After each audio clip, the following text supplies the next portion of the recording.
So I was trying to come up with origami models that move. This moves, see?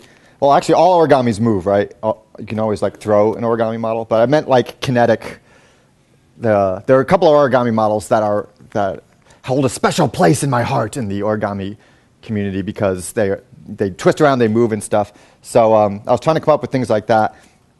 And this is the first one I came up with in this family where, I don't know how I came up with this, but I came up with a modular mechanism that would make these little pyramids, these little tetrahedra. And I thought, well, what if I put a tetrahedron on each corner of a cube? And it would kind of look like this, and it does actually pop out, and so you can wiggle it around. And if you look carefully, it does look like a cube, kind of. You got a square face in the front here, and a square face on top, and then it kind of twists together. But so that was one, and then I took the dual of that, and instead of 3 units coming together to make a triangle for each of these pyramids, I have 4 units coming together to make a little square-based pyramid for each one of these, and this also comes apart. This, because it's bigger paper and thicker, it snaps a little bit better than the previous one, so that's kind of fun. This one has been sitting in my box for a long time, so it's nice and stiff. But if you have too much fun with it, it'll probably fall apart. I don't know. These are all still experimental. But then I was playing around with that, and I came up with this kind of somewhat related idea to the pyramid one, but it didn't quite work. See, you push them all together, and they don't stay. It makes a nice octahedron, though.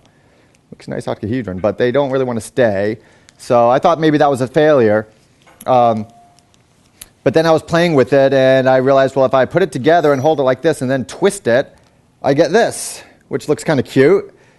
And I was like, well, okay, so it's not so bad, but it's still not fantastic, And then I was hanging out with another origamist named Philip Chapman Bell. He does a lot of curved creases and modular stuff. And he was playing with it, and he realized if you grab 2 opposite triangles and you twist them in opposite directions, wait, I got to hold these right. You twist them in opposite directions, you get another solid. And this one's really weird looking. Okay, so let's go look at the other one, because this is an octahedron. It's got all triangle faces. And then if you do this twisting thing I did, then you get this, which has a name. It's got 4 equilateral triangles on the top, 4 on the bottom, and then kind of like there's a diagonal going through it, but a square face in front, and on the left, right, and then the back. And I forget what that's called. It's like a bi-augmented cube or something like that. There are all these different solids like this called Johnson solids, and they have funny names like the gyro square cupola bipyramid or something like that. They have all these weird names. But this one, I really should memorize the name of this one, because this has 2 triangle faces there, and then 2 more underneath, and then 2 more in the back. So there's like 3 pairs of triangle faces going around longitudinally from north to south here. And then there's a lonely triangle face there, and then a lonely triangle face in the back. And then the rest are these square faces and you got 2 square faces touching each other along an edge. So this is something. Is it like if you take a cube octahedron and twist it about an equator? Yeah, if we had a name for that, that would be great. Yeah, like a split rotated cube octahedron would be a great name for this. Unfortunately, the actual name is something like it's got a bi and a cupola and a gyro in it, and I don't know how to put them together. It's like a bi gyro cupola square thing or something. But I like your explanation better. Yeah, that's exactly it. A cube octahedron that's been rotated along the equator or something like that. So this is a toy. This is definitely a toy, because you can play with it, and who knows if there's other weird things you could make it twist into. So that's my preview. Maybe now we should start talking. Yeah. We are honored to have Tom Hull visiting here. He's a professor at Western New England College, and he's one of the pioneers of origami mathematics. He's there from pretty much the beginning. And from 1876. That's right. He got all of us sort of on board, and back when most of the material was not very well available, he did a lot of the sharing that got us all into the field. This is when I was starting out as a grad student, and he's going to talk today about Morikawa and Kawasaki's theorems, revisited and extended. Yeah, whatever that means. Yeah. No, thanks. I've been meaning to visit Oregamit for a long, long time. Hey. Finally, Jason, after badgering me for weeks and years and months, we nailed a date down, so here I am. I'm probably going to do something that you should never do in a talk. I was going to make allusion to what I was going to talk about instead of what I'm actually going to talk about. But maybe that just means I have to come visit another time. When I first thought, I'm going to give a talk at Oregamit, I thought what I really should talk about is some very loose but non-finished ideas I have about what would modular origami models look like if you were going to build a four-dimensional polytope out of them. Like what three-dimensional units would you need to put together to make, say, a four-dimensional simplex or the hypercube or something like that. I haven't figured that out yet, though. I'm still working on it. That's like a new level of virtual origami. But instead, I'm going to talk about Maekawa and Kawasaki and some relatively recent things I've learned about extensions and different ways of looking at these very basic theorems of origami, of flat origami theory or of origami design. And this is stuff that, so I'm going to talk about, actually, most of this talk is going to be talking about results that belong to other people, but it's things I've only learned, things that exist in papers that I've only gotten copies of during this past semester. So for me, this is all pretty new. Even though it's existed for a while. And it's stuff I don't see other people, even in the origami math or origami communities, knowing about much either. So I'm here to publicize it, which is something I like to do, as well as share it, because it's awfully fun. So the very first thing I need to do is make sure, my remote control is working. So here are some basics. For people. We're going to be talking about a style of origami called flat origami. And that flat origami is like most of the origami you see in origami books, like the classic crane and stuff. Hey, there are plenty of seats in the middle area here if people want to move in. But by flat, we mean it can be pressed in a book without crumpling, okay? Without adding new creases or without changing the shape of the object. So any way you can fold paper and just have it be flat. So a little bit of vocabulary that goes along with this are mountain and valley creases. No matter how you fold a piece of paper, the creases are always going to either be like mountains that are, kind of coming out at you, so they're convex, or valleys going into the paper or being concave. Even for a complicated origami model, like a crane, or it's not that complicated, but by complicated I mean more than just one fold. If you unfold it and look at the creases, then you'll have this thing called a crease pattern, and all the creases will either be mountains or valleys. And how they kind of fit together is one of the things we learn in origami. So here are two examples of flat origami models from flat origami. The traditional crane that I was just holding in my hands. Jung Maekawa's Devil is an example of, which I have a couple copies of here, is an example of a more complicated, yet still flat origami model. This may not look flat because it's been all like made scary and stuff, but if you flatten out, the hands here have 5 fingers on each hand. This is a really fun, complicated model, but if you flatten out each hand and you straighten out or collapse the legs and the tail and everything, you can actually make this be flat. You might have to smooth out the tongue or something, but you can make this flat. It's really thick because there's lots of layers of paper in here because this is a complicated model, but it's still at heart a flat model. So any theorems you can make about flat origami apply to a huge class, including basically the class of origami that people use for origami design. When they're designing insects or giraffes or water buffaloes, then you're usually talking flat origami. So, as the title of the talk suggests, there are these theorems called Maekawa and Kawasaki's theorems. I want to talk about them. So, here's what we're doing. We're looking at a single vertex in an origami crease pattern. So, you might have something more complicated like this, and all I want to do is look at one vertex at a time. So, maybe this vertex here. Okay, I'm not talking about a vertex on the edge of the paper. Those kind of behave differently. Okay, so I'm looking at either ones in the center or in the interior of the paper. And what we want to do is just look at one of those vertices in our flat origami crease pattern. And we get this thing, Maekawa's theorem, where if you look at the mountains and valleys around that vertex, in fact, a neat activity to do is just to kind of fold a piece of paper yourself and count the mountains and valleys coming in at a vertex. You'll always have either, say, 3 mountains and 1 valley, or 5 valleys and 3 mountains, but the difference will always be 2. That's what Maekawa's theorem says. Okay, and the proof of this is actually kind of fun. It's not too hard, and there's a number of ways to prove it too. My favorite way is to take your, I'm not going to actually do this to mine, but I like this proof because it encourages you to do something you should never do in origami, and that's use a pair of scissors. So you take your flat vertex. I have a flat vertex right here.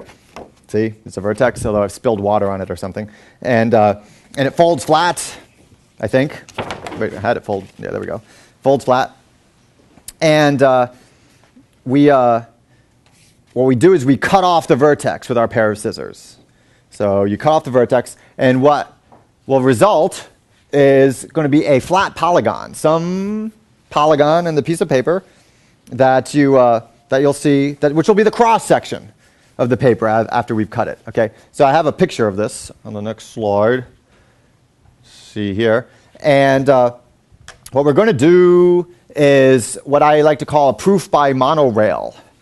Okay, so you want to imagine you're a monorail, and you're looking at this cross section, which I've artistically illustrated here. Okay, last time I talked on the subject of Maekawa and Kawasaki's theorem, there were a couple of people in the audience who didn't like my picture here. This is an artistic rendition of a flat polygon. If I drew it flat, you wouldn't really be able to see the polygon, let alone where the folds are. So I've opened it up a little bit so you can see. So this is supposed to be flat, even though clearly it's artistically not looking like it's flat. But imagine you're a monorail, or this blue finger with teal fingernail polish, and you're traveling around the top of your cross section, and you're zigzagging back and forth like a monorail would, and you go around and you come back to where you started. And I want to keep track of our journey a little bit more there. As I say on the slide, every time the monorail hits a mountain crease, it's going to turn 180 degrees. So I'm going to say, let's let that be positive 180 degrees. Okay, and so where it is here, it's going to hit that crease, rotate 180 degrees, and travel on down. And then it'll hit this crease. And if this one is a mountain crease, and so is this one. They're going in the same direction if I look at it from above. So then it's going to turn another 180 degrees. But then it's going to hit this one in the middle, and that one's different. That's a valley crease. Okay? And then it's going to still turn 180, but in the opposite direction. And that's the rule we're playing. If it hits a mountain, it's going to turn one way. And then if it hits a valley, it's going to turn the other way. And so we can keep track of our journey by saying, well, or keep track of the rotation of our monorail, looking from above, by saying for every mountain crease we've turned 180, and for every valley crease we've turned negative 180. So we get 180 m, where m is the number of mountain creases, minus 180 v, where v is the number of valleys, should equal 360, right? Because when we come back to the beginning, the monorail should have just done one turn full. Okay, so divide by 180, you get a minus v is 2, which is kind of cute. Now, though, if you look back up in the statement of Maekawa's theorem, though, it says absolute value of m minus v equals 2. So we sometimes actually get negative 2. Why? What did I miss here that did not get the negative 2? Or what's missing? Yeah? Yeah, it was arbitrary what direction I declared was a mountain and what direction I declared was a valley, right? So that was kind of arbitrary. If I had done it the other way, or if we had flipped the paper over and looked at it from the other side, then we would have gotten minus 2 instead of positive 2. So that can happen. But that's Maekawa's theorem. It's cute, fundamental result. You see Maekawa's theorem happening at every vertex in any flat origami model. And yeah, okay. So this is cool. I'll talk a little bit more about the history of this theorem in a second, but before that, I want to look at Kawasaki's theorem, because these are the two theorems we're going to talk about today. Kawasaki is actually, in its strongest form, a much stronger result, much more strong result than Maekawa's. It says that if you have a collection of creases meeting at a vertex, then those creases, so here I'm not even, at the start, I'm not even assuming that I can fold it flat. Just suppose you have some creases and they're meeting at a vertex. This says, then those creases will be flat foldable. There'll be some way you can fold them flat, if and only if the sum of the alternate angles around the vertex is pi, or 180 degrees. I apologize in advance. Throughout my slides here, and I don't really know why, I switch back and forth between degrees and radians. And I think I just couldn't make up my mind. Sometimes I love degrees, and other times I'm like, oh, radians, so you'll be. I have some slides where I use both on the same slide, and I know some people that causes epileptic seizures in some people, so I hope that doesn't bother you. But here we're sticking with radians. So this is actually an if and only if theorem. And that's what makes it strong. This is a way of checking. If you were to just look at a bunch of crease lines, as in possibly a potential origami model you're trying to design, and you look at a vertex and you're like, is that going to fold flat? Well, you could just check the angles and see that they satisfy this condition. It's pretty easy to prove one direction and a lot harder to prove the other. I'm going to only focus on one direction. This is the necessary direction that if, so this is the direction I illustrate here is if it folds flat, then the angles will satisfy this condition. And that's not hard to see. I like to call this, I guess you could call this a monorail argument, but I always like to talk about ants in the context of Kawasaki's theorem. Imagine you folded, in fact, I think I have one here that's just like the one up on the screen there. Imagine you have a vertex, and you fold it flat. And then you imagine you start on some crease, like, I usually like to start on one side of alpha 1. Yeah, alpha 1's on the back here. So I'm going to start on this crease. I'm an ant. I'm starting right here. And I'm going to walk around the vertex. I'm going to follow like a circular path around the vertex, but on the folded piece of paper. So I walk on the vertex, and maybe let's follow the path here. The ant walks on the back of it and swings out angle alpha 1. And then it hits a crease, and it has to change directions, and so it swings in the other direction through alpha 2. And I can keep track of the angular swing of my ant from the vertex by just saying first it travels alpha 1, so I add alpha 1, and then in the other direction it goes alpha 2, so I'll subtract alpha 2. And then it'll go alpha 3, then alpha 4, and however many times you need, but then it'll end up back where it started. So you end up with that the alternating sum of the angles, alpha 1 minus alpha 2 plus alpha 3 minus alpha 4, is going to be 0. And that's just following the ant's path and keeping track of the angle it's swinging out from the vertex as it does it. Okay? You take that. Some people actually state that result, that the alternating sum of the angles equals 0. Some people state that as being Kawasaki's theorem, because it's equivalent. Once you take that and you add it together to the fundamental fact that all of your angles make up 360 degrees, or 2 pi, right? And add those two equations together, then the even indexed angles will drop out.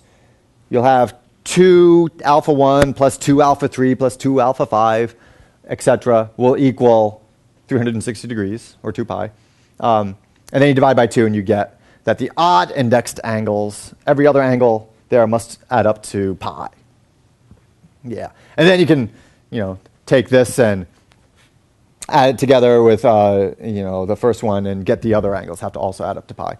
So that direction is pretty easy. The other direction, to prove that if this angle sum, alternating angle sum or whatever, is satisfied, then it has to fold flat. That's a little harder, because what you have to do there, if you're going to prove that direction, you got to come up with a mountain valley assignment yourself, and then show it could actually work, that you could collapse it flat, which you can do. It's not that hard. In fact, there's one thing you can actually prove is that there's always a way to make it work. If you find the right crease to start on, you can always just kind of alternate mountain, valley, mountain, valley, mountain, valley, and then have the last two be mountains. You can always make that work, but you got to find the right one to start with. It doesn't. You can't just pick any old one and have that work. Sometimes it doesn't. But still, I'm not going to go over that direction of the proof because it's for what follows. It's not going to matter so much. But still, people like this theorem because it is a necessary and sufficient condition for a vertex to fold flat. Yeah. All right. So these are, again, probably some of the most basic theorems in origami design. And what is kind of surprising is that when you look at the proofs, they seem interesting, but they don't really seem related that much. I mean, in a way they are. They're about flat origami. They probably are related somehow. But one has to do with angles. The other has to do with mountains and valleys. Angles always feel a lot more like geometry to me, pretty hardcore Euclidean geometry. Whereas when I'm counting mountains and valleys, I feel like I'm doing combinatorics, So maybe they're just focusing on different aspects of folding flat. Yeah, but it turns out they're actually very, very related. And if you stand back a little bit and look at what's going on here through a different lens, you can kind of see that they're actually intertwined. And you just don't see it so much when you only pay attention to one vertex. That if you pay attention to more than one, then the sky opens up a little bit. So that's one of the things I want to get to today. But first, a little bit of history, because we all like history. All right, so we call these things Maekawa and Kawasaki's theorems because that's what everyone else does. And that's how things usually work. In particular, there was an origami book. So I've met Kawasaki. He's a mathematician. Toshikazu Kawasaki is his full name. And Maekawa is Jung Maekawa. He's the guy who invented this demon, very famous origamist. Kawasaki is also very famous. His probably most famous origami model that he invented was what's known as the Kawasaki rose, which if any of you are origami aficionados, you know what that model is. That's a really cool model. It's Kawasaki's. But they're Japanese and they're English. Neither of them speak English all that well. I think Maekawa's English is a little bit better. So I've never been able to quiz them directly like, so when did you come up with these things? Okay, but these theorems first appeared in print in this Japanese book called Top Origami in 1985. Yeah. Which when that book was reprinted in the United States, it went under the name of Origami for the Connoisseur. So that's a very well-known origami book. It's an excellent origami book. If you do like origami and you don't have a copy, you should go get one because it's a really cool origami book. It has Kawasaki's rose in it, for one thing. But in that book, they mention Maekawa and Kawasaki's theorems. But they're also, the authors of this book, Kuniko Kasahara and Toshi Takahama, they're not mathematicians, and they didn't quite get the theorems right. If you read them carefully, they're missing a couple of key words in the hypothesis there. But still, they certainly, Maekawa and Kawasaki certainly had discovered these theorems by 1985, which means they probably discovered them in the early 80s somewhere. But also another fellow named Jacques Justine here, also discovered both of these results in the early 1980s. And the evidence of that is that he wrote a series of origami math articles for the British Origami Magazine, which is the newsletter of the British Origami Society.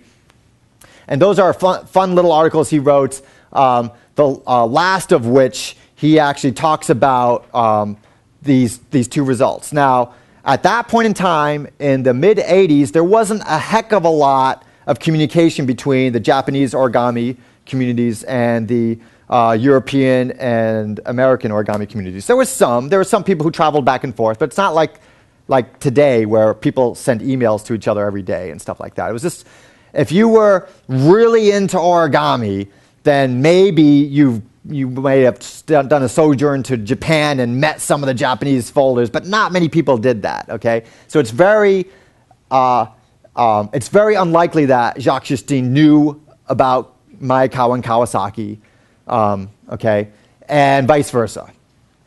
All right, so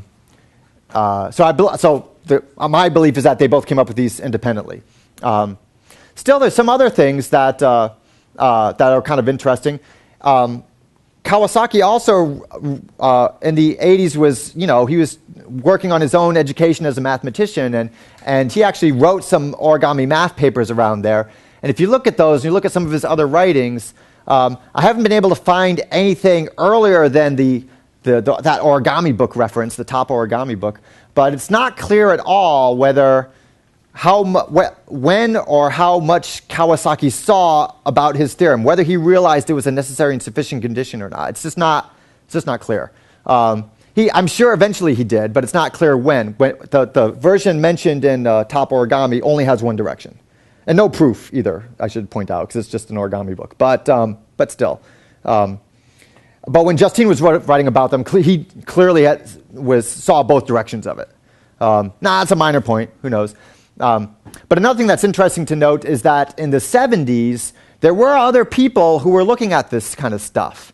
But the only kind of things you see in prints, at least of these references here, was an article by David Huffman, who's well known for these things called Huffman codes that some of you might know about, that he invented when he was a student at MIT, as it turns out. And a Japanese fellow named Koryo, I think is his first name, Fusimi, wrote a book on origami and geometry.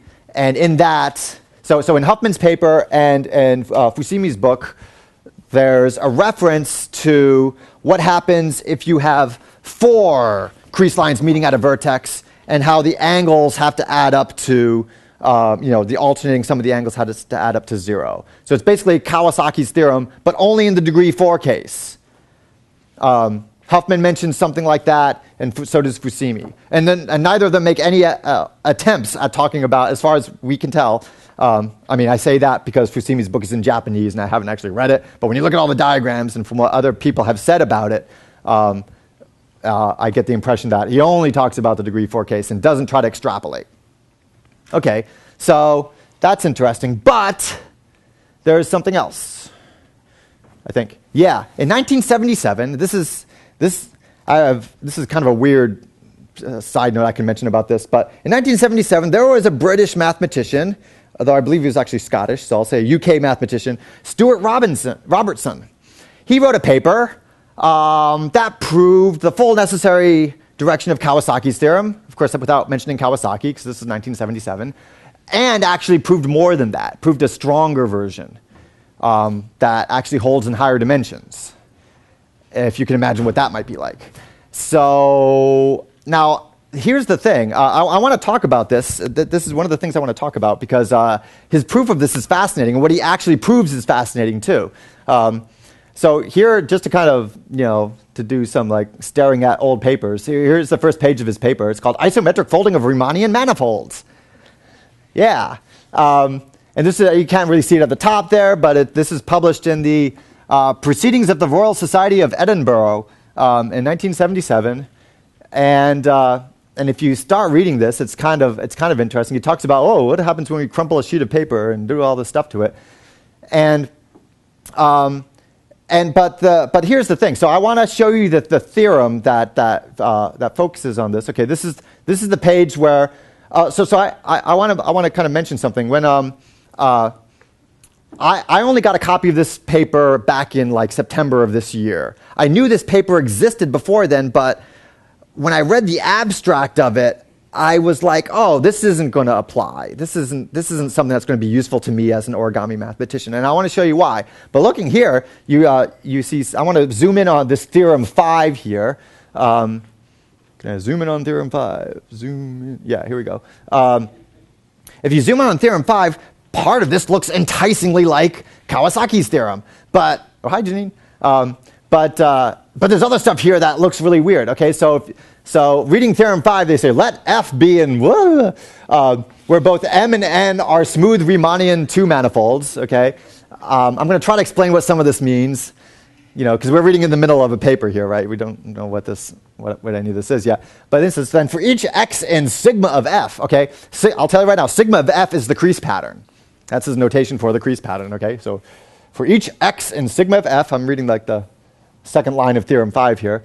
The singularities of f near x form the images of an even number of geodesic rays. Blah blah blah. But okay, whatever, making alternate angles, alpha 1, beta 1, alpha 2, beta 2, so on, where the sum of the alphas, so that's, say, the, and the notation I was using, that's the even, the odd indexed angles, has to equal the sum of the other angles, that would be the even indexed ones, and they have to all add up to pi.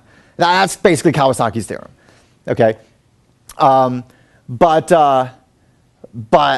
you know, so and then he has this very suggestive illustration that sure as hell looks like Kawasaki's theorem. So that's kind of cool.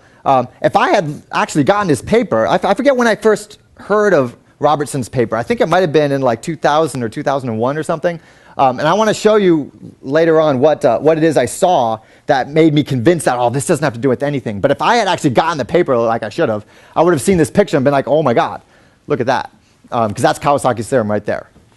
But notice, this is theorem 5, and what he writes before theorem 5 is the results of section 2, notice this is section 3, take a particularly simple form in the case M is a surface, Q equals 2. Q here is the dimension of your surface. So he's saying in the second dimension, this takes a nice simple form, and here it is. So he proves, this is theorem 5. He's got some other theorem 4 or theorem 3 or something that's like bigger than this, and that has this as a special case.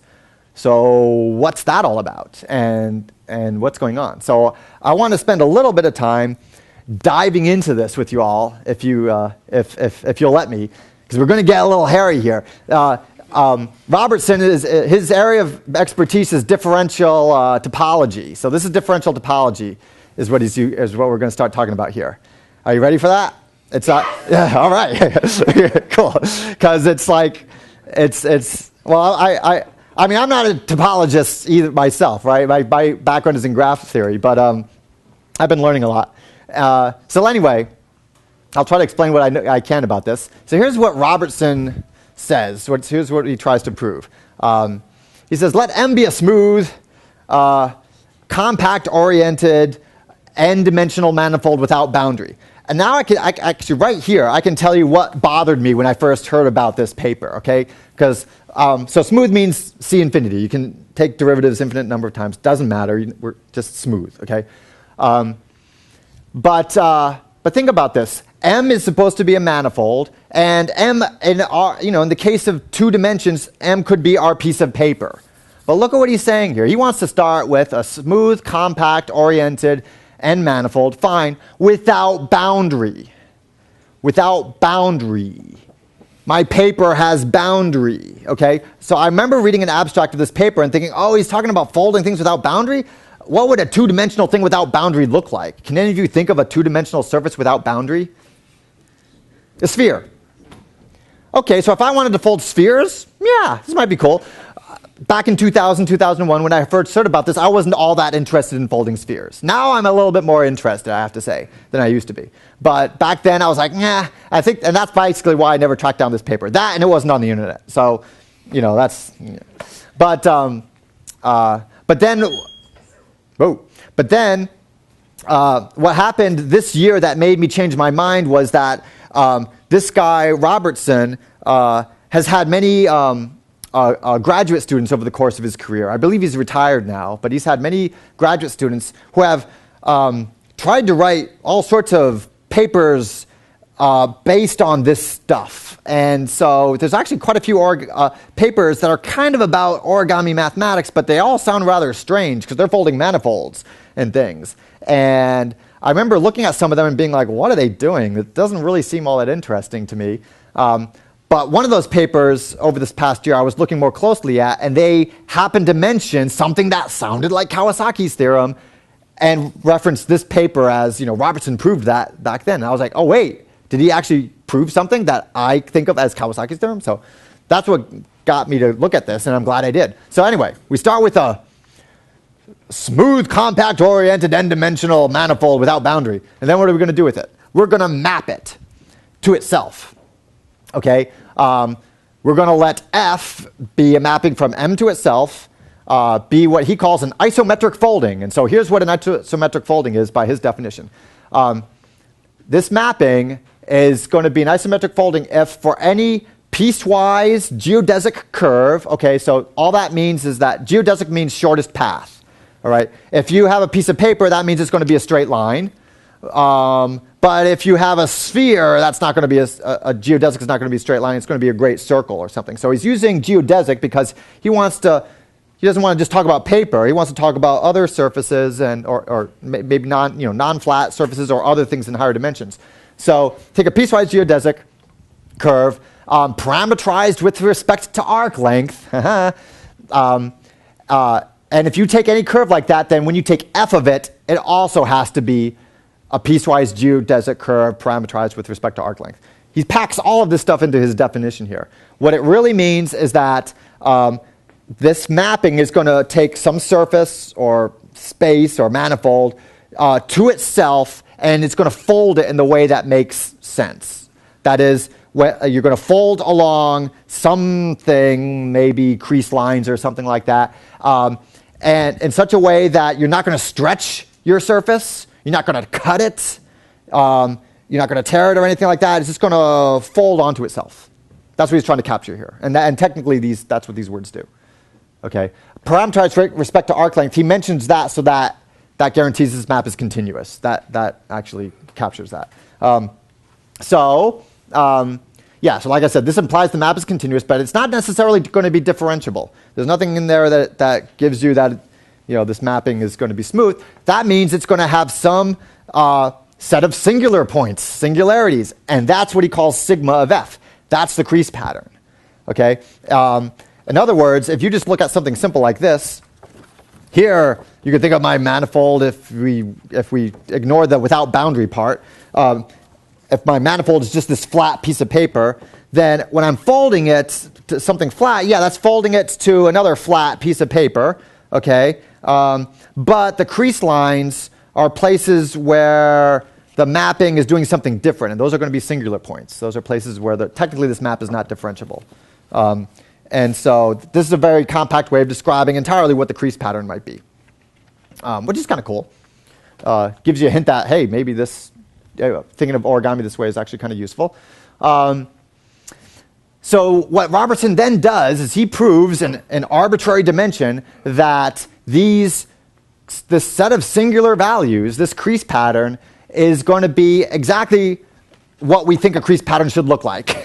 It's made up of all these things that he calls strata, all right, which are lower dimensional sets, okay, whose union makes up the set of all the singular parts. So think about what that means in the two-dimensional case.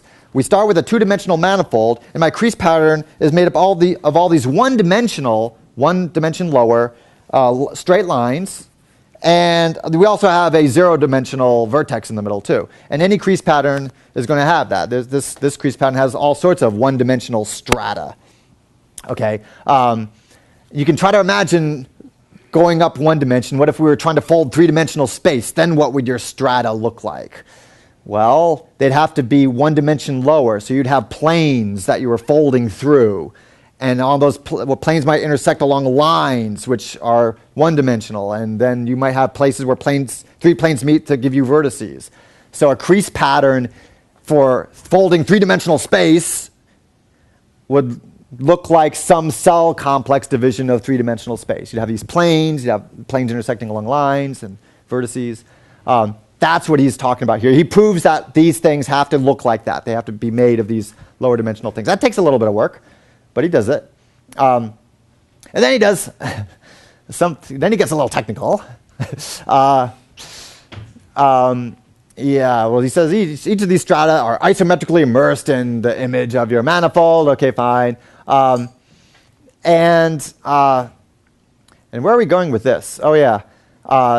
Then he does something funny here. He says, okay, well, suppose I took a point. Remember, we're folding one manifold onto another. We got one manifold, we're folding it onto another one. Suppose I take a point in my image, f of my manifold. That's the point y here. And then take the inverse image of that map. You see, well, where did that point come from? This point here on my folded model. It could have come from a lot of different points. If I were to poke a hole in my piece of paper here, which I don't want to do because I use this as a prop for lots of talks, but if I poked a hole here and opened it up, there's a point here, here, and there, that one point, that all got mapped to that one point. Okay, I think there's only, oh no, there's four. There's going to be another one here. Yeah, there'll be 4 points that all got mapped to that same point because I chose a point in the middle here. Okay, so this is what he means. Like you take one point in on the folded object and see where it came from. It might have come from a bunch of different points. Okay, yeah. As long as I take a point that's not in the crease pattern. The crease pattern will behave maybe a little differently. But he uses that to define, well, he takes that idea and says, well, now let's see where all those points came from. Those could have come from various faces, which are kind of like two-dimensional strata of my original piece of paper, my original manifold. And each one of those strata will have an orientation, okay? And he's going to call these strata positive or negative depending on whether their orientation is preserved. So if I hold the paper this way, this region of the paper with alpha 1 in it, that stays in the same orientation, whereas these that are alpha 2 and alpha 4, they get flipped, right? But alpha 3 gets kind of flipped twice, so it preserves its orientation. This is just something that's fundamental to folding. When you fold along either a crease line or a plane or something like that, you're reflecting. You're making a reflection, and that's going to change the orientation of whatever it is you're reflecting. So he wants to keep track of that. All right. So he talks about the n-dimensional strata in the image of your manifold as being either positive or negative, because then he wants to combine these bullet points number 2 and 3 here to define the degree of my folding map, which is the same concept. If any of you happen to know about differential topology, this is the same concept as the normal degree of a map in differential topology. But here it's rather easy to think about. If you look at all the points, if you take a point y on your folded map and look at all the points that it comes from, and so we're gonna let mu be the points that are in regions that have negative orientation, that are negative, and lambda are the points that come from regions that are positive orientation. Then the degree of the map is going to be lambda minus mu, the number of points that are positive minus the number of points that are negative. And if you do know some differential topology, you also know that this degree map is well defined. That may sound kind of arbitrary, like, well, what if you took different points? Might you get a different degree? Well, you won't. As long as your points are not coming from the crease pattern, as long as they're coming from elsewhere, in this folded manifold, you're going to be all set. Yes? Requirement that they be near like that one vertex? Can they pass over some other creases and this is still well defined? No, if you took so notice what it says. It says for almost all y in f of m. So the ones that does not cover are anything like there's a line here that is right on top of this crease line here.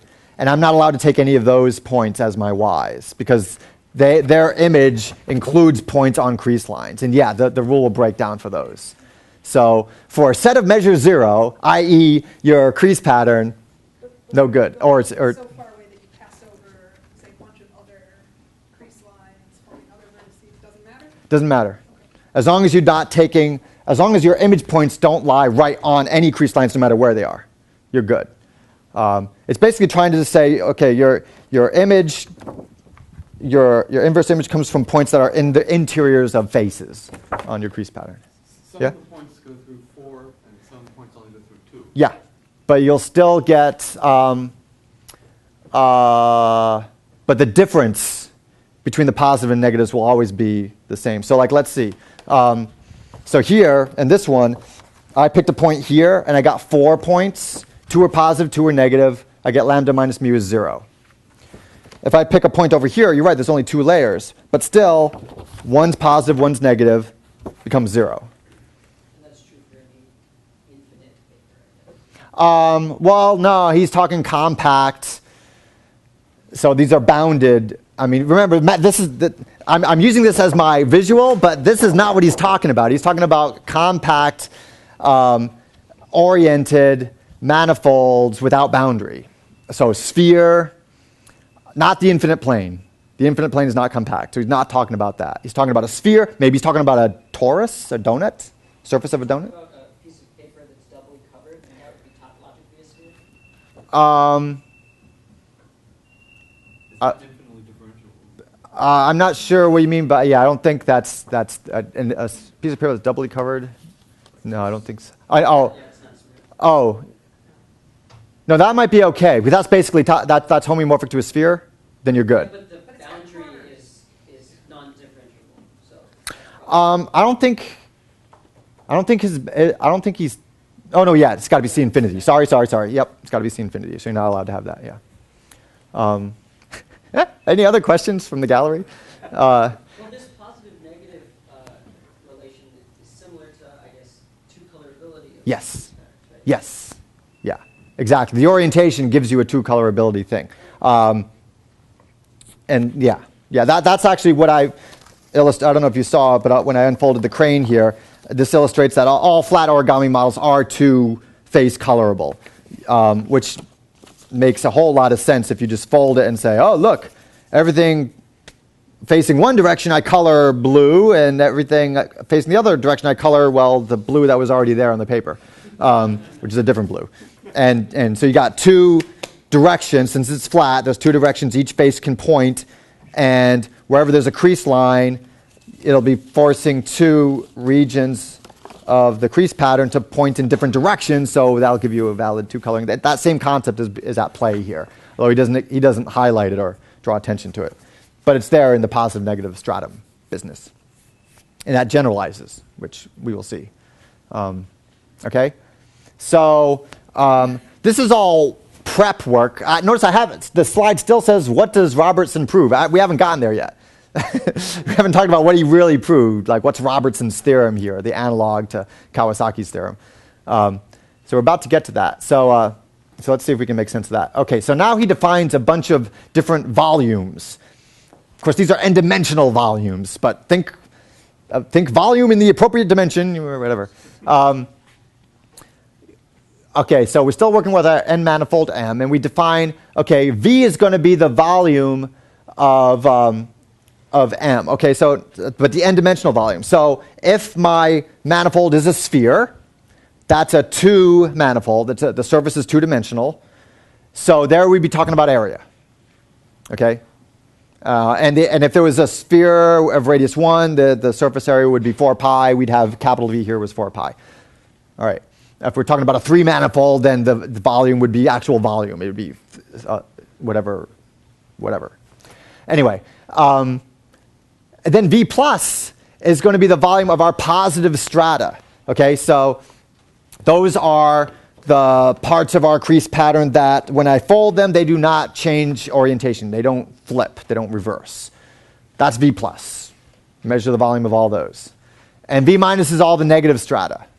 Okay, and then VF is, okay, so this parenthetical remark here, that means V plus V minus is V. The positive and the negative strata got to give you the whole thing, okay? And VF there is the area or volume, n-dimensional volume of your folded object. You're folding a manifold onto itself. It's probably going to get smaller somehow. That volume we're calling VF. All right. Yeah, I think now we're ready to see Robertson's theorem, which is that if you have an isometric folding from one manifold onto itself, and if the degree of that isometric folding is K, then this equation is true. The volume of the positive strata equals the volume of the negative strata plus K times the volume of your folded image. And the thing is, with all that set up, the proof of this is actually real simple. The key is to try to figure out what does K times VF really do for you. VF is the volume of your folded manifold, okay? But you stick a K in front of it, and K is the degree, right? So what KVF is doing is it's counting up all the different parts of the volume, but summing them among all the signed layers of your folding, okay? So in other words, it totally makes sense that K times VF would be the positive strata minus the the negative strata. Does that make sense? Maybe? I should probably try to describe that again. Because what is K? K is the degree of your map. And let's remember that that is lambda minus mu, which is the, how many positive points, how many negative points do you have in your folded image. Okay, so if you take VF, which is the volume of this thing, and you take K copies of it, then you can separate them out into the positive, pieces that are positive, pieces that are negative, and just kind of sort them like this. The ones that are negative you put here, the ones that are positive you put there. And if because K is capturing how many positive, how many negative, or rather what parity of positive and negative you need, that works out. Well, in this example, K is 0. Yes, in this example, K is 0. But that just means that, the positive, because here there's always an even number of layers. And so the positive plus the negative will give you 0. And so you get 0. But that might not always happen. I mean, for other manifolds and other weird things, yeah. Is K always 0 for flat folded paper? Yeah. Wait. No. Well, in his context, yes, it will be. But see, the thing is that there's a big gaping, even if you're having a hard time understanding the differential geometry and everything here, or differential topology, it's almost the same thing. He's still not talking about this. This has boundaries, so this is not technically what he's talking about. And when I looked at this, it took me a while to figure out, what is the connection between this and actual folded paper? And there is a strong connection, and we're going to see that in a second. But for what he's talking about, the aspect that matters for origami purposes, yes, you'll always have this as 0. But, things can change when we get into different dimensions and talking about slightly different manifolds. So it's kind of interesting. All right. Any questions? Because what I want to do now is relate this back to Kawasaki. How does this prove Kawasaki's theorem? And it's really kind of amazing. If you stare at the slide, you will see it. When you fold a single vertex, well, imagine that vertex that's coming from your flat origami crease pattern. Imagine you cut it out with a circle of radius 1. Then when you fold this, that circle is going to be folded onto itself. So what Robertson cares about is not the piece of paper. He cares about the circle. The circle is a one manifold without boundary. Okay? So not sphere. We're not folding, for Robertson, doing this, folding origami, or folding a single vertex here, is not about folding a two-dimensional sheet of paper. It's about folding a one-dimensional circle, which is the boundary of your paper. And that's going to fold onto itself when you do this kind of thing. As long as your vertex is in the center of your circle, then then this origami fold will fold the circle onto some subset. Notice this mapping is not surjective. It's not onto. It's just folding the whole circle to some arc of the circle. Okay? But that is a legitimate mapping from a manifold without boundary that's compact, oriented, yada yada, whatever, C infinity, to this. So we call that S1. That's the one-dimensional sphere circle, and then F of S1. Yeah. So this is kind of amazing, and if you look at what his theorem says, you got this V plus equals V minus plus K VF. Well, here, the degree of it is 0. And the one volumes are going to be the angles alpha I for I odd. Now, because I took a circle of radius 1, the angles here, alpha I, those are just the arc lengths, right? The sections of the circle, that's going to correspond to the lengths of these arcs. That is the same concept as volume. Volume of this, in the context of this circle, is just how long are your arcs, or you're measuring the length of the circle. So so everything pops out here. If you add up, I tried to write it here on the bottom as if it was not just a degree 4 vertex, not just with 4 angles, but with any number of angles. any even number of angles. And so you get that V plus gives you the sum of one set of those angles, like say the odd indexed ones, and V minus gives you the even ones. And so, and K here is 0, so you get, and this is Kawasaki's theorem, that, you know, the odd indexed angles added up together has to equal the even indexed ones. And that's enough to get that, yeah, it has to equal pi because, you know, you broke them up into two sets that are equal. Woo, yeah. So now there's one detail here that because of time, I don't know if I'm going to go through it that much. Because one thing he proves is that this is just talking about S1. This is the relation to actual origami. That's kind of cool. But how do you know that this degree map is always going to be 0 for things like this? And he goes through a proof that if you have an isometric folding in any dimension that is not surjective, is not onto, then this is kind of addressing the question you were asking about, then the degree of the map is always going to be 0. And the proof actually isn't that bad, but in the interest of time, I think I'm going to skip it. Yeah. But here's something that I should mention. Here's another corollary he gives. If you have an isometric folding, then you get these two relations that if the degree of your map is 0, that's going to be true if and only if your crease pattern is non-empty. So if you're actually folding something, then yes. Now, yeah, as long as it's a manifold mapping manifold mapping to itself as opposed to mapping to a different manifold, that can sometimes happen. But yeah, so this is all even more so that as long as you actually have a crease pattern, the degree will be 0. If your crease pattern is empty, if you have no crease pattern, in other words, you're not folding anything, that only happens if and only if the degree of your map is plus or minus 1.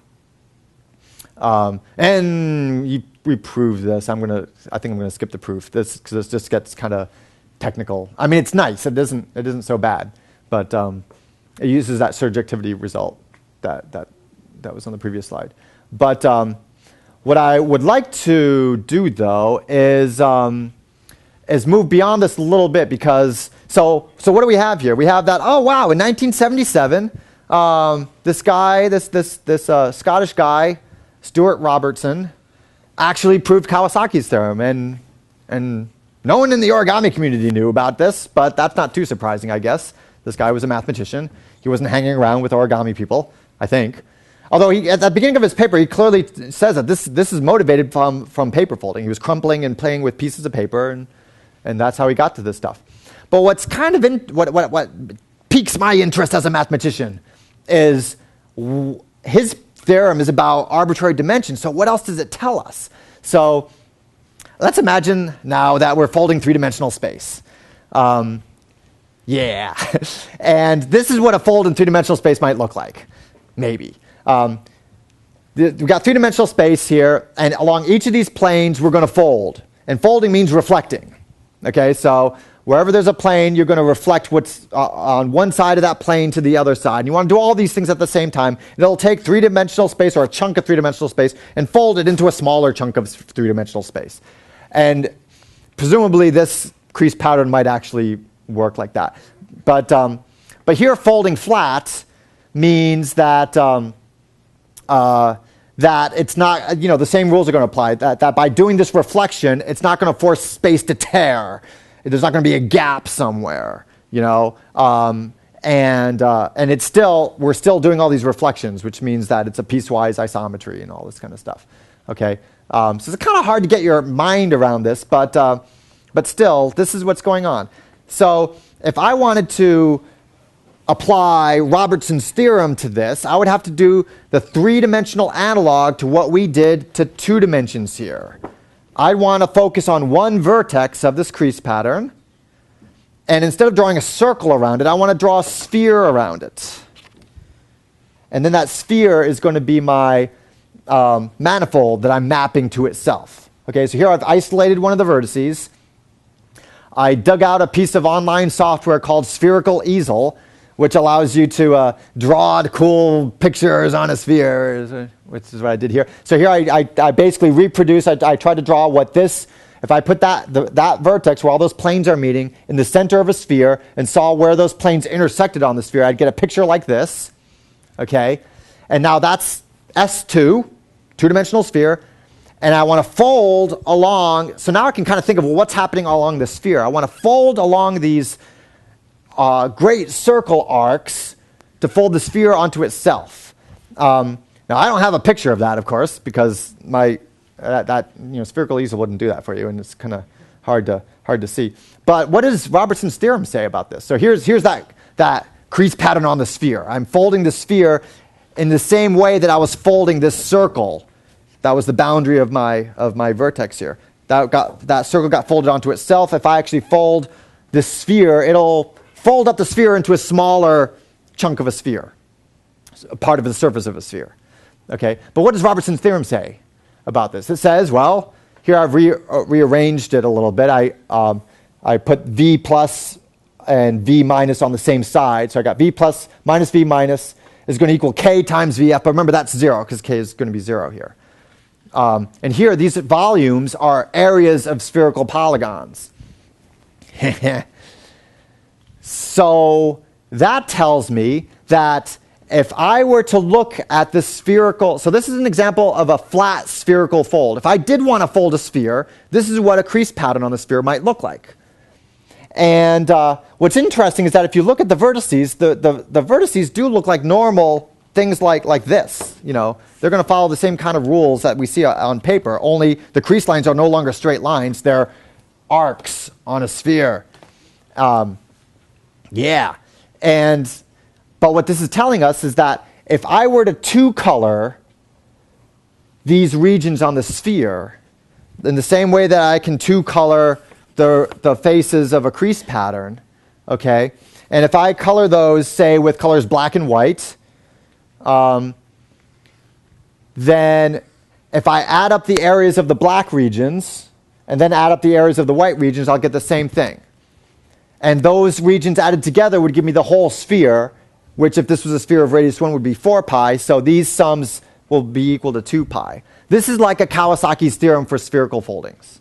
Or for folding, you can also think of it as folding three-dimensional space, but it's the same thing.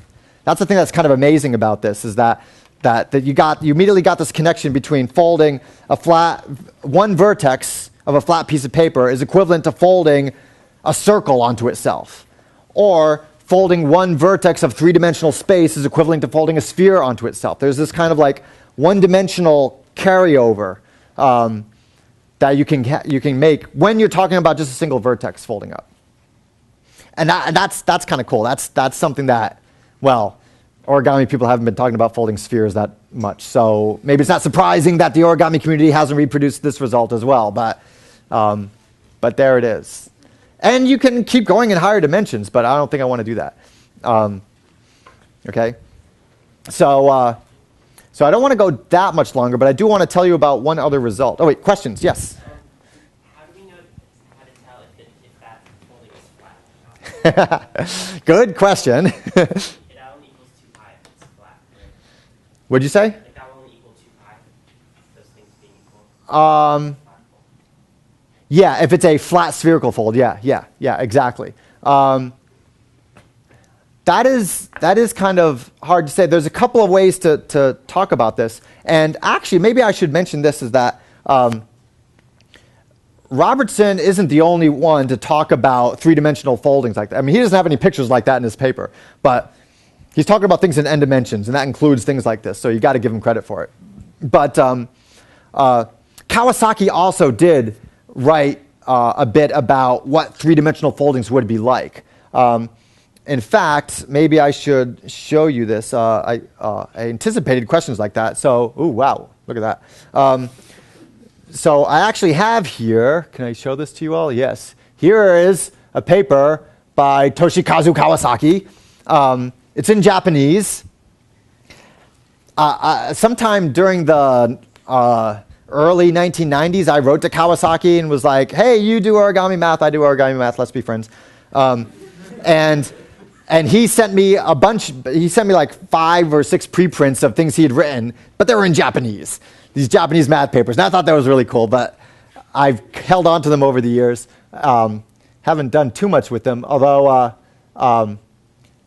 some of these papers he did try to translate some of these papers, and this is on higher dimensional flat origamis. And so I want to show you what some of this looks like. But also, he wrote this in like the late 80s, I think. Anyway, so here it is, Japanese, right? But here he's talking about folding three-dimensional space. He's got the two-dimensional case, fold along a line, and then three-dimensional space, fold along a plane. So he's actually talking about this, and but he's talking about it with reflections. If you see all these little R, there's like all these little R's here. Maybe I don't know, could try to zoom in on them, but he talks about, for him, folding is really just reflecting part of the plane. And so that's kind of his thing. So I believe that's what he's doing here. But let me keep scrolling down, because then he's got things like this. Yeah, and it's these types of pictures that is how Kawasaki tries to answer your question, Daniel, about how do you know something like this could fold flat. In the two-dimensional case, something's going to fold. You can talk about things folding flat using reflections by drawing a curve through creases, and then as you travel along that curve, every time you hit a crease, you reflect the plane, and then you reflect the plane, and you reflect the plane. And if you combine the product of those reflections, when you come back to where you started, you should have the identity. That's equivalent to saying, hey, it folds flat and the paper hasn't torn or anything like that. And Kawasaki here is kind of conjecturing and demonstrating with matrices, actually, that if you take a 3D folding and you do a similar curve that passes through these planes, the reflections about those planes should give you the identity when you come back to where you start. That's one way to check, okay? But it's tricky. But here's what's cool about this paper by Kawasaki, is that if you scroll down, he gives some more examples, and here he's dividing up the region, and so here are the three-dimensional cells that get reflected around as you fold up three-dimensional space, But then, okay, well, he's doing something here, but actually that's not related to what we're talking about, I think. But this is. Here he is talking about, hey, I got a vertex in my 3D flat origami. Let me project it to the sphere and look at that crease pattern. So he is talking about the same stuff that Robertson does. But I highly suspect he's not using differential topology here. I doubt he's proving much about this, but he's got the idea. So I find that really interesting. And it would be nice to get this translated, but I'm not sure if that's ever going to really happen. We shall see, anyway. Or I shall eventually see, hopefully. Let me get back to the talk, though. Because like I was saying, I want to show you all one more thing before we go. So we'll even get through this stuff. Oh, yeah. So generalizing. There's still this question that I alluded to at the beginning of Maekawa and Kawasaki's theorems. How are they really different, or are they the same? So notice Robertson didn't say anything about mountain and valley creases. So he didn't really touch Maekawa. But if you confront the question of can we generalize these theorems to crease patterns with more than one vertex, then we can talk about how they are related a little bit. The first thing you have to realize is that you can't just generalize Kawasaki's theorem. And here's like the classic example. This picture on the left with these crease lines L1, L2, L3. Each vertex there satisfies Kawasaki's theorem. So each vertex there will fold flat, but the three together won't. And the way to see that is because, like, look at L1 and L2. They meet at a vertex on the top. And imagine that both L1 and L2 were both valley creases. That is, you were folding L2. So imagine holding the triangle in the center fixed, and you fold the other two things on top of it. That's not going to work, right? Because to the left so in the middle, between L1 and L2, we have a 60-degree angle. Actually, that's a nice equilateral triangle. And to the left and the right, we have two 90-degree angles. You can't have two 90-degree angles covering up a 60-degree angle without the paper tearing through itself or something. It won't work. So L1 and L2 have to be different. So if L1's a mountain, L2 has to be a valley. Okay? But the same thing is true with L2 and L3, and L3 and L1, because this is perfectly symmetric. Okay? So if L1's a valley, no, what did I say? If L1 is a mountain, L2 has to be a valley. If L2 is a valley, L3 has to be a mountain. And now we have L1 and L3 are mountains. You can't have that. So no way it doesn't work. This one also doesn't work, but it's much harder to see why. I'll just leave it at that. because there's more going on than just not trying to get your mountains and valleys to work out. There's a lot more. It's a big thing of intense interest. And it actually, it's examples like this that make you suspect. And if you read this paper by Byrne and Hayes from 1996, we learn that the general question of what, given a crease pattern, will it fold flat, is NP hard, which is very exciting. It means it's interesting. It's not something that's all that easy to characterize. So cool. But here's what I really want to talk about: Justine's theorem, which is an attempt at generalizing these things, and it also shows how these two things are Kawasaki and Maekawa are related. So this is Jacques Justine, the same person who all simultaneously discovered Maekawa and Kawasaki back in the 80s. He's a mathematician. He's French. That's why it's Jacques Justine. And here's what he says: you give me a flat origami model, okay? So something, and you look at the crease pattern. And we're going to let R be a simple closed vertex avoiding curve in the crease pattern. All right? Drawn on the crease pattern. And suppose it crosses a bunch of crease lines in order. And I'm going to consider the angles between the creases as it crosses them. That's a little bit harder to compute on this because, actually, do I have an example? I do have an example. So I'm just going to show this while I'm talking about this example. So here's a curve going through the crease pattern of the crane here. And sometimes you have to come up with a consistent way of measuring the angles, because some of them are going to be easy. Like here at the top here, I got 45 degrees, 90 degrees, fine. But then between the curve here passes through two creases that are kind of going relative to each other in the opposite direction than the first two. So you got to call that a negative angle. So you got to be consistent about how you measure angles, since they're not all going around one vertex anymore. Anyway, you measure those angles, and then you again count the mountains and valleys.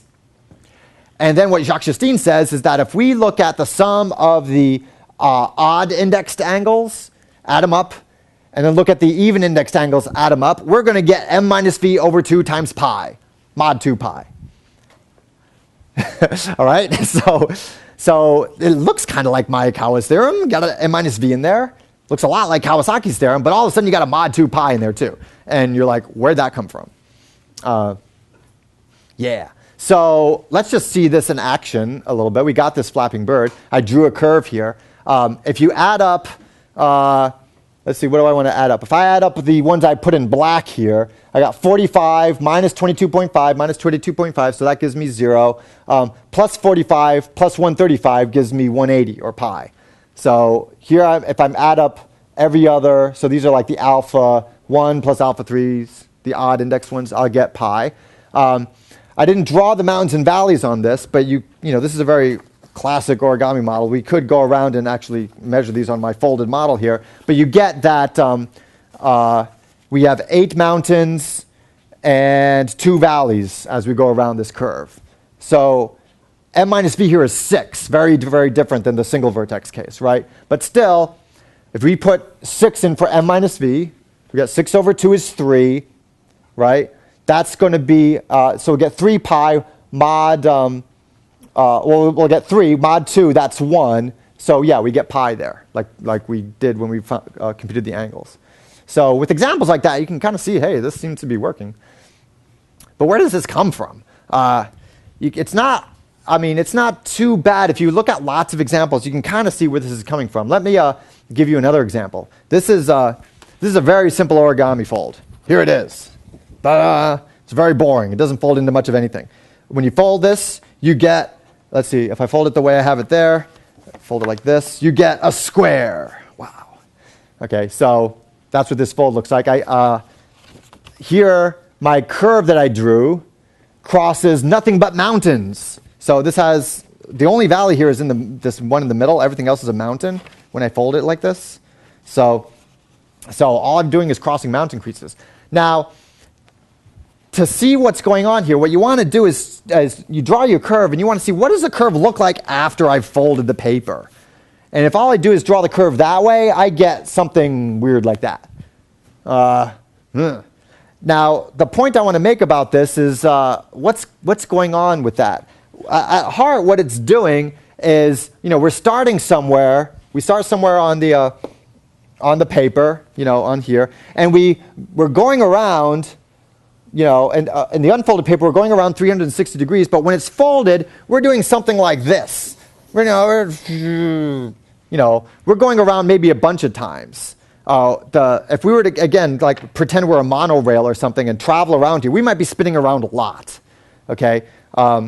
You have to kind of keep track of what's happening there, and I tried to draw it here, but the point is that if we follow the image of the curve after it's folded, we're going to go around a bunch of times. So that's where the mod 2 pi comes in. The number of times I turn is going to be some multiple of 360 degrees. So I'm going to say that's 0 mod 360, or 0 mod 2 pi. Okay? And the whole the name of the game of proving Justine's theorem is keeping track of this turning, not through just like, okay, well, I turned around a bunch of times, but by keeping track of the angles between the creases and how many mountains and valleys there are. Those things will also keep track of how many times you turn around. And that's how the theorem comes about. The way to actually prove it, it gets a little funny, because what you got to do is, when you do this, you don't have to pick a nice simple curve like that. You get to pick whatever curve you want. And so as long as it's homomorphic to that simple curve like that, you can change it around. So the trick is to, instead of having your curve just cross perpendicularly through creases, have it cross tangentially, as if through an inflection point. Then when you fold, instead of getting these sharp corner bits there, you're going to get nice rounded corners. And in particular, what you want to do is draw them in such a way, and I'm going to try to skim over the details of this because I think people are getting tired, and I'm getting tired. And but what you want to do is design your curve so that as it crosses a mountain crease, it'll end up turning positive 180 degrees. On the folded image of the curve, will turn positive 180 degrees. And as it crosses a valley crease, it'll turn negative 180 degrees. And you can do that. I have some examples here. This is the one that I just showed you before. And so here's what I did. You just have to kind of play this game where you make sure you cross in just the right way so that when it's folded, so this is an artistic rendition of what that curve looks like after you folded it up. And if you look carefully, if I start at the top, every time I hit one of these mountain creases, I'm turning positive 180 degrees, positive 180 degrees. And so how many times do I turn around? I'm adding up 180 every time. So 180, another 180. Well, but then I'm actually, you can see how the angles between the creases come in too, because I start at the top, I turn 180, but then I go down, I turn kind of like minus 90, and then I go another positive 180. And we're really spinning around a bunch. But what you see happening is this. We get, again, the alternating sum of the angles, because, again, every time we make a crease, you're changing the orientation. That's going to make the angles go back and forth, back and forth. And then I'm going to get pi for every mountain and minus pi for every valley. So it's almost the same thing as we saw in the proof of Kawasaki and the proof of Maekawa, but now at the same time, which is kind of fun. And that should be congruent to 0 mod 2 pi. And you put this together. Here's another example that just has not just, this has a mix. I've changed the crease pattern here. So it has a mixture of mountains and valleys. And again, that will change the turning path. You modify it slightly so that valleys go another way. And, wait, question? Does this still hold if the curve passes through a vertex? No. No. If I didn't say it in the statement of Justine's theorem, I should have that it's got to be a vertex avoiding path. Yeah. If you go through vertices, who knows what's going to happen? Yeah, vertex avoiding path for sure. Any other questions about this? Because you put all this stuff together, and like you add this to the fact that, again, when you add up all your angles, you should be getting 360 or 0 mod 2 pi, and you bump them around and you get Justine's theorem. It works. And that's kind of neat. That's like the simple proof of Justine's theorem. But there's another aspect to this that is just bugging me. And that's when I look at this proof, I'm like, oh, but I should mention one thing. Jacques Justine published this in a rather rare origami proceedings book from I think it came out in 1997, but it was for a conference that would happen in 1994. And he probably had this figured out before then, too. So sometime in either the late 80s or the early 90s, Jacques Justine came up with this. But he actually proved a more general result, because he's a mathematician. He likes to be general. But not in n dimensions or anything. He was like, well, what if our paper has holes in it? Oh, holes. That'd be cool. For origami purposes, I don't really care about holes that much, but, you know, in order to prove this with holes, because it's still true, this relationship is still true even if your paper has holes, but you got to change the proof a little bit because the paper could twist through itself if it has holes. Like you could fold it flat, but now you've like changed the orientation of parts of your paper in a weird way. So he has a slightly more complicated thing where he follows a double path around the curve, and you don't need that for this non-hole version of the proof, okay? But you can also prove Justine's theorem with this fancy result from math called the Gauss-Bonnet theorem. Now, this is an example of, you know, if you're living in a house and you have a mouse infestation, one way to kill the mice would be to hire an exterminator or set some mouse traps, or you could just light your house on fire. That would do it too. This is kind of like lighting the house on fire without the destructive possibilities. It's like using a nuclear bomb to pound a nail. But it's kind of interesting to still look at it through, and you have to be careful about it too, because this is kind of weird. But the idea would be that when you make one of these, so anyway, the Gauss-Bonnet theorem is about, again, manifolds, okay? But here we can talk about a compact two-dimensional manifold, but this time it can have boundary. All right, so if you make your curve, what you can imagine doing is cutting out your paper along that curve. And now you have a chunk of your crease pattern with a boundary, that is your curve, and you're folding it up. And you got all this stuff going on. You got the double integral of k, where k is the Gaussian curvature of your paper. And little k sub g is the geodesic curvature along your curve. And then it's equal to 2 pi times the Euler characteristic. Oh, my God. And the thing is that most parts of this are very simple in the case when your manifold is a flat piece of paper. For example, so I have a picture here. You'd be folding along this curve. But for origami, you have that first double integral is 0 because the curvature of paper is 0. So that just goes away. And furthermore, since your manifold here, after you cut out your curve, is basically just a disk. Okay, although this is different if your paper has holes in it, so we don't want any holes in our paper, unfortunately. Anyway, you get that the Euler characteristic of that is 1. If you know what Euler characteristic is, that makes sense. It's like a planar graph, but you're throwing away the outside face, so it's 1 instead of 2. Anyway, so you basically get this. The Gauss-Bonnet theorem comes this, the line integral along your boundary of the geodesic curvature has to equal 2 pi. And this sucker, you can calculate with the angles and the mountains and valleys. I mean, it all kind of pops up. I don't even know if I say much more about this.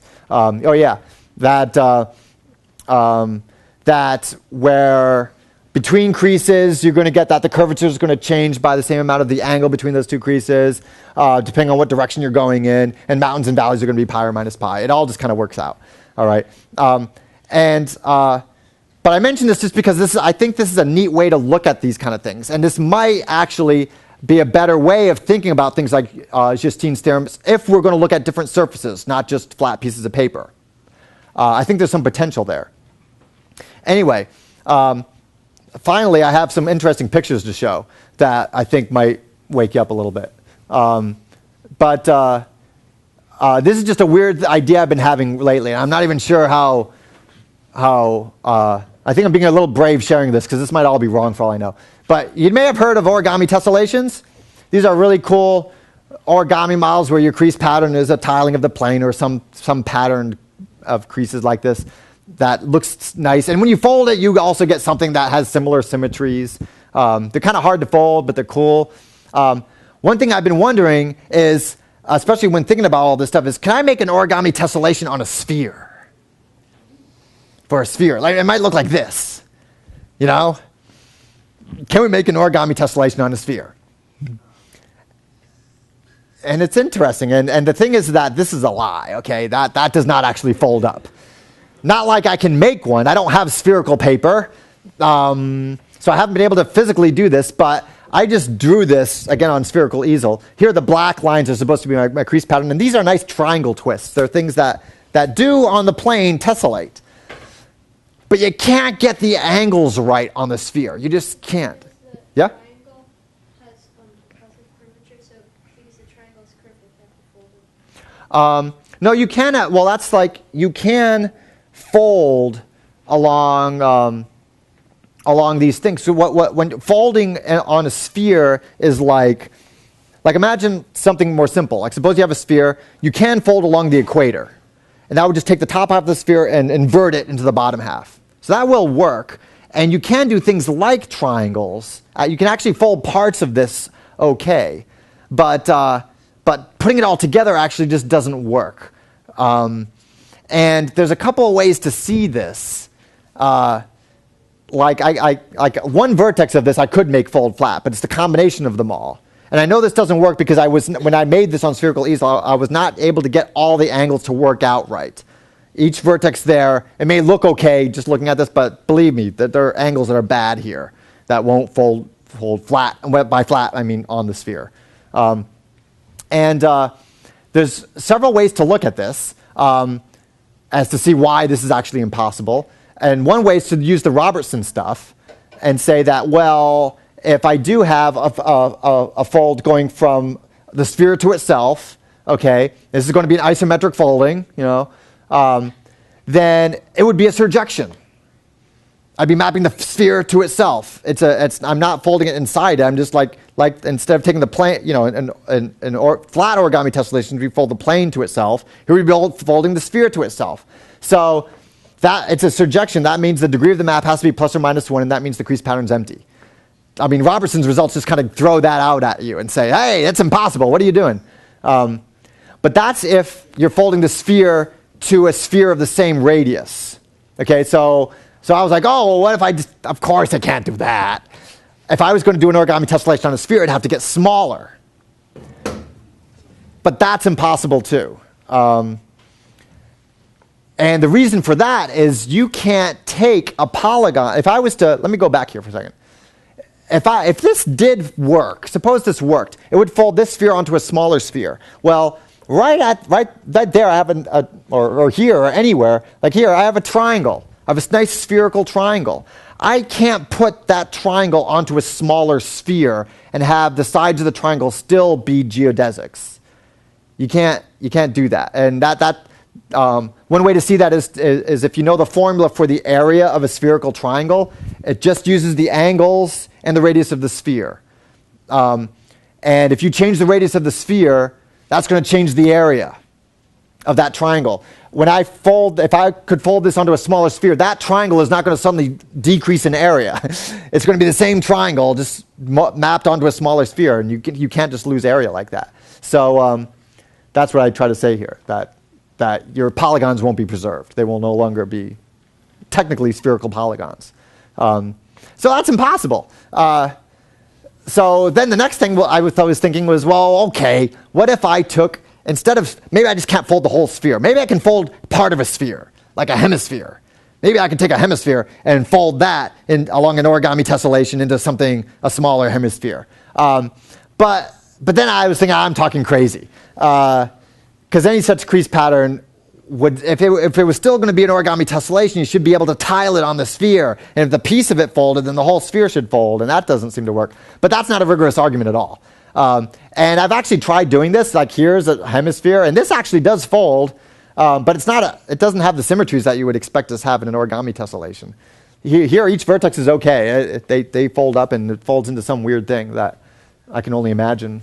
But you got two great circles here, so you kind of folding the sphere over on itself, and then, yeah, I actually do know what this kind of looks like. I just haven't been able to draw it yet. Well, and the fact that you're folding two great spheres, if you have parallel lines in like what you normally have with a tessellation, Exactly. both can't be. Exactly. There are no parallel lines in spherical geometry, so the whole idea of a tessellation is kind of weird anyway. It doesn't mean It just means you have to have a different symmetry, though. Maybe there's some way of doing it. I don't know. Part of me wonders if the Gauss-Bonnet theorem could help here. But unfortunately, the double integral doesn't just disappear in this case of a sphere. Now you actually have curvature that you have to worry about. So I don't know. Anyway, I've thrown all sorts of crazy origami math at you that would be considered torture in some circles. So I thank you for your attention. And if people want to stick around and play with models and talk to me, that'd be great. But thanks for coming.